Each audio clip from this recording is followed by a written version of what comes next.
Hi mga loves, samahan niyo ako magluto ng pork caldereta. Ayan, maggisa na tayo ng bawang sibuyas.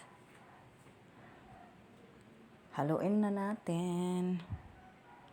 Sunod natin yung pork, gisa na natin yung pork, gisa-gisa. Halu-haluin natin.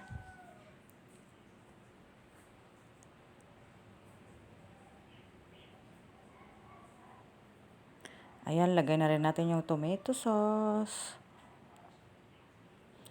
pork cubes, pampalasa,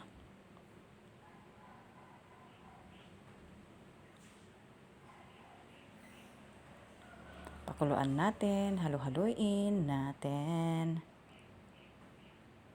Lagyan natin yung liver spread. Tunawin natin, halu-haluin.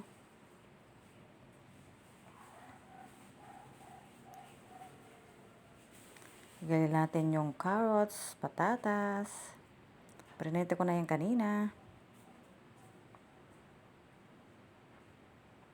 Ayan, yung bell pepper, lagay na rin natin. At pakuluan natin konti. Yung mga ibang pampalasa, lagay na rin natin.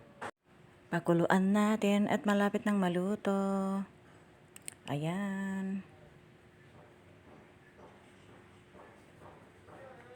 Tapos na ang pork caldereta. Thank you for watching. Follow for more.